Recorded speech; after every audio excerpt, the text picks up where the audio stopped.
Hi, I'm doing another reading vlog. Today is Thursday, and I'm gonna keep this reading vlog for 4 days, so let's call it a long weekend, even though I have to work on today and tomorrow, but never mind. In this reading vlog, I'm going to focus on a reading challenge I set to myself and then completely ignored for the first 3 months of the year. So if you watched my reading goals, reading challenges video that I made, somewhere here, I made plans to participate in the 2000 to 2023 reading challenge, whose goal is to basically read a book for each year between 2000 and 2023. So I made a list, worked on it, had a lot of fun working on it, and then just completely ignored it. I will take this long weekend to try to get through as many as I can. So I have currently around 5 books on my phone as audiobooks. The 5 audiobooks that I have on my phone are The Highlander's Touch by Karen Marie Mooning or something. I don't know. Basically, it's a time travel historical romance thingy. I don't know. We'll see. That's for the year 2000. Then for the year 2002, I have Lost in a Good Book by Jasper Ford. This is book 2 in his Thursday Next series. But since I've read the first book, like when I was in high school, which was many moons ago, I'm going to reread the first book and then get to the second one. I also have Grim Space by Anne Aguirre, which was published in 2008. And then I have Best Served Cold by Joe Abercrombie. I will not get to that probably. But I do have Lost in the Moment and Found by Sean Maguire, which was published in 2023, so this year. So I have options. I think I'll first start with Thursday Next, because I remember reading it, that it was a lot of fun. I know that Thursday Next is agent in some kind of agency, and she goes around. The first book was about Jane Eyre. No, yes, so something wrong was happening in the Jane Eyre story, so she had to go to the story to fix everything, something like that. So I'll read the first one, then the second one, and then I'll probably get to the Highlander's Touch because it should be a fast read because it's a romance, and then maybe get to the Sean Maguire one because it is a novella, so it should be also a shorter read. But we'll see. Yeah, I'm starting with Thursday Next, and I'll let you know when I read stuff. It's the next day, morning, actually. I have 15 minutes before I have to get to work. I am now at 78% of The Air Affair, which is book 1 in the Thursday Next series by Jasper Ford. I have to reread that so I can get to the second book in the series, which is on my TBR for the 2000-2023 challenge. So basically, Thursday Next is a detective. At the beginning of the book, she works in London in the, what do you call it, literary department of of the police, where she deals with, any kind of crimes connected to the literary world, like counterfeiting and making sure that original manuscripts are safe and whatnot. So this book is set in an alternate world where you have various secretive agencies. Thursday's father used to work in the Chrono something division, and where they travel through time and try to make sure history stays the same. Her father is traveling through time because he had conflicts at his job and he was fired and whatnot. And the whole story starts with Thursday being taken by another division, a very secretive one, to try and apprehend one of her previous college professors who's going around and murdering people for reasons unknown yet. And this operation goes badly, just horribly, actually, and she then goes on extended leave and then takes a job in her hometown, and then stuff starts happening because her uncle is like an inventor, and he invented a way for people to portal into stories. So you can go see a John Milton song, you can go into the plot of Jane Eyre and whatnot, and from there on, stuff starts happening. It's very interesting. The first book does show its age because there is a bit of woman hate, because when she comes back, Thursday meets her ex-something, ex-fiance. They broke up because she met her fiance during the Crimea War. It's a thing that's happening there. I'm not sure if that actually happened in history. I should check because I'm not sure. Uh, Basically, where the British and the Russians are fighting over some piece of land, and she met her fiance there. There, her brother also died, I think. Yes. And they were all sort of survivors of this very failed, famous battle. And during this battle, someone made a mistake, and her fiance sort of implicated her brother in this, and they broke up. And now she's back 10 years later, and she finds out that her ex-fiance is sort of fianced to someone else. And she's kind of immediately, like, she hates the cow words that were spoken and stuff. So that was a kind of bit, yeah. But overall, it's kind of interesting. I don't know why I thought this was YA. This is very grown up because, first of all, you have a character called Shit, and you know the first couple of pages had curse words in it and whatnot. And yeah, it's a book for adults, and the case is very interesting. The case this professor dude that they're following around, while he's causing havoc and trying to destroy literary works and stuff. You know, I mean, if you are very into literature, classic literature, then this would be very interesting to you. I'm not, but you know, it's interesting to follow what they're doing, how they're doing. I'm not really all that bothered by all the classical stuff, but yeah, not sure what the second one is about. But anyway, I'm currently at 78% of the book. I will finish it today, and I will not go immediately to the next one because I think I'm going to read Sean Maguire's Lost in a Moment and Found because it's the shortest one.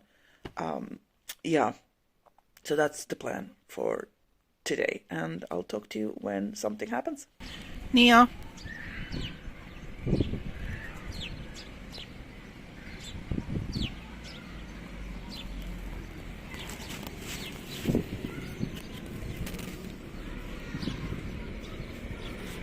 It's Saturday, 6 p.m.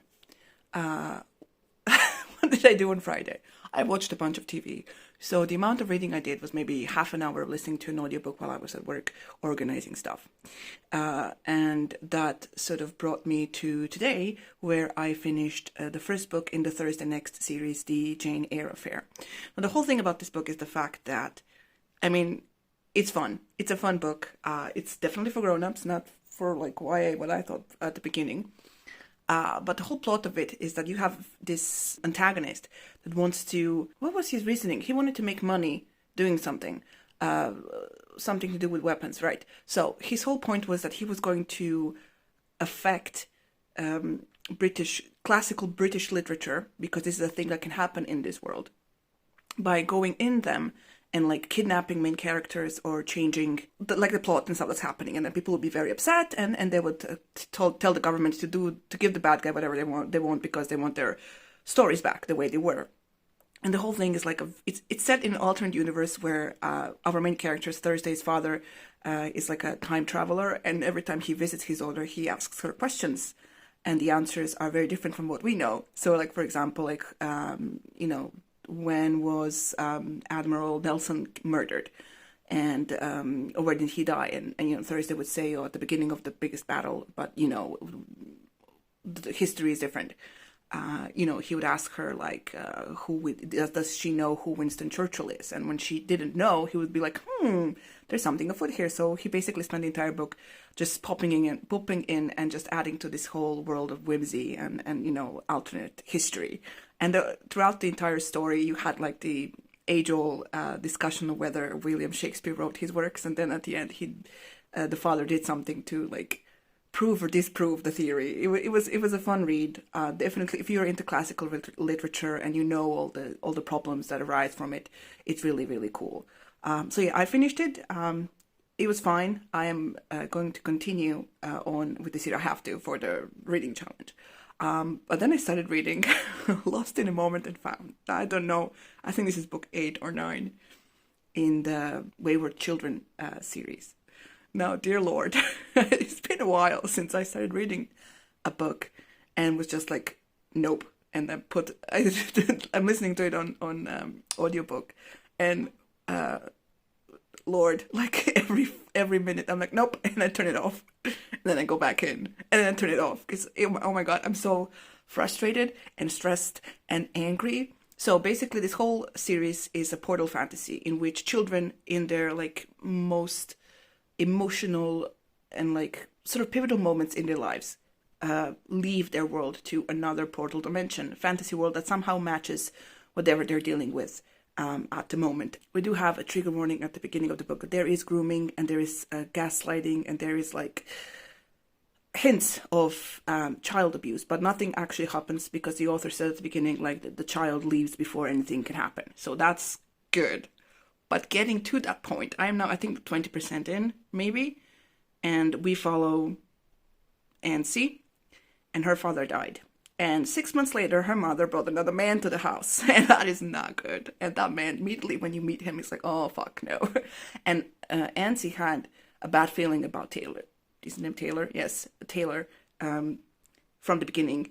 And now the gaslighting has started. I'm like, I want to skip this, but I don't want to skip this because I don't want to miss like the parts when, but my frustration comes from the part that I know for a fact that there will not be like a comeuppance for Tyler. Because we had several characters, not like this, but sort of antagonists in the child's lives that made the child's life miserable for, in some way or another. And nothing would happen to them. We wouldn't like have a conclusion to like when the horse girl was there was like a mean girl to her. We had no idea what happened to the mean girl. And I'm a kind of a person that I need like my justice. I need like to know that the bad guy is going to get punished and whatnot. And I know I can bet for a fact that nothing of Tyler is going to be mentioned after, or whether Ansi comes back from her world or whatnot after her adventure and stuff. I know it, and it fucking frustrates me.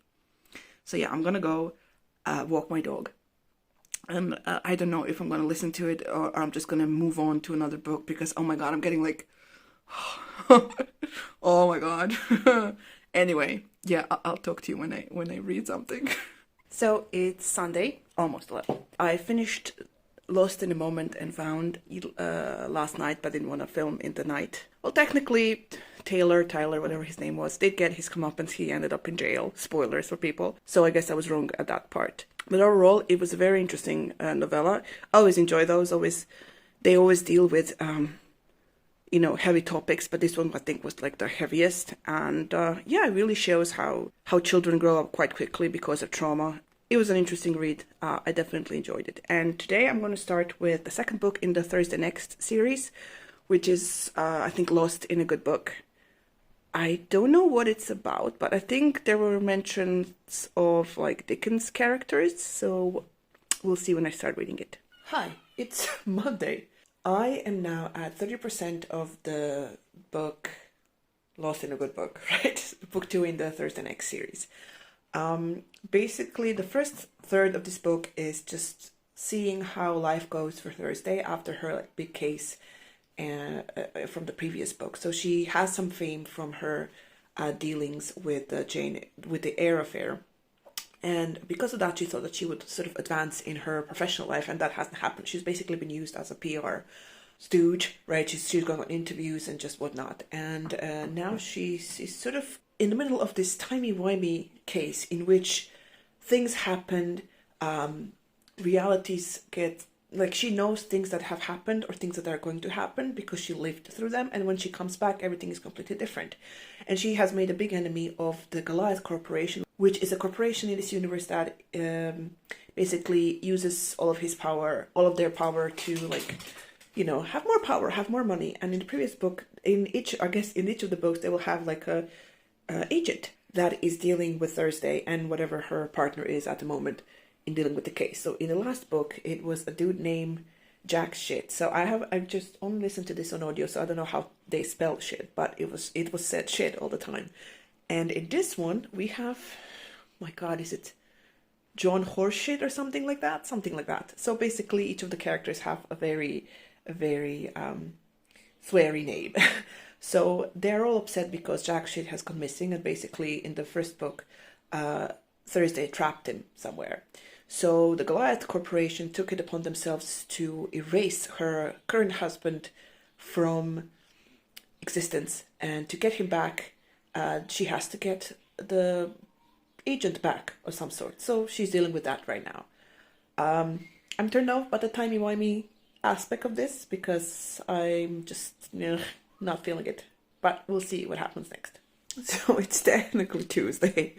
It's around 1 a.m. I may have fallen asleep while listening to the literally last half an hour of Thursday Next, the second book in the series, Lost in a Good Book. And I had to redo it now so I can say that I finished the book and actually did finish the book. Yeah, so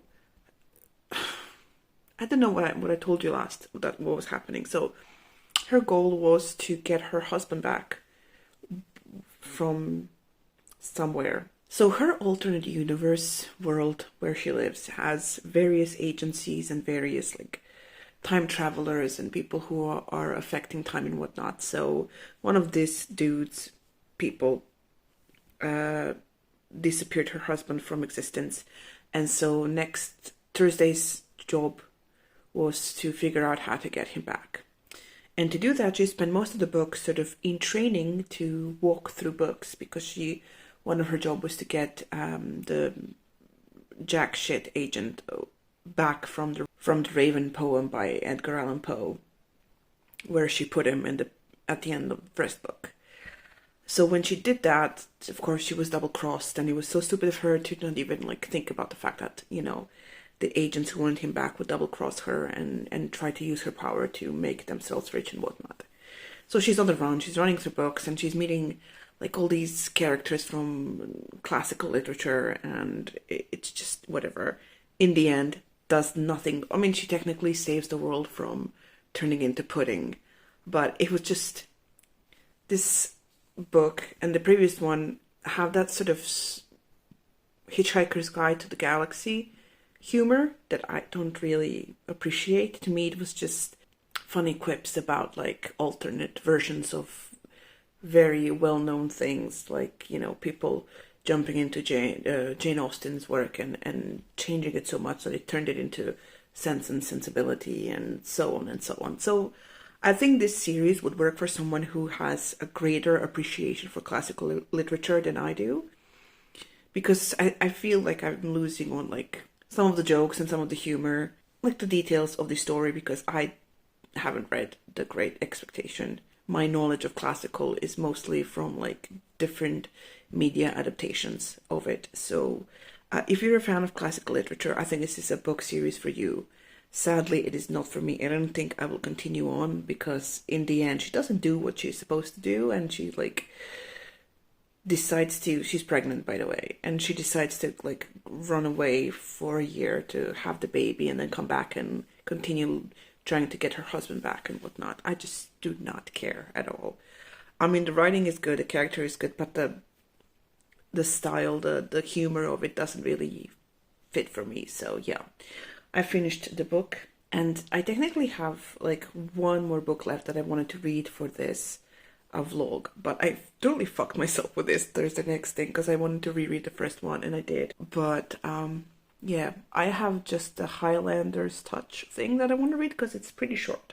I think I can get it done tomorrow, so I'll give myself till tomorrow or Wednesday to finish that, so I can finish up this vlog.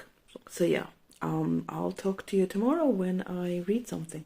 So it's 11 p.m. On Tuesday. So I took the day and I listened to Highlander's Touch by author with 3 names. So this is a book that was published in 2000, and it's a time travel historical romance. So the book starts with Lord something, whose name I cannot pronounce, basically cursing a missing object.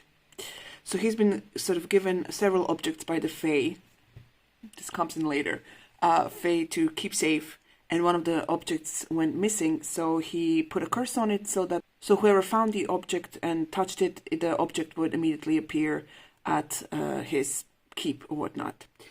So the object's been lost and now found in the 21st century. And the person who finds it is Lisa. Now, Lisa is 20-something. Her father has died from a car accident. Her mother is slowly dying from cancer, and she's working 2 jobs to support everybody. So by happenstance, she touches the object, this flask thingy, and she finds herself in like 13th century Scotland with this naked dude.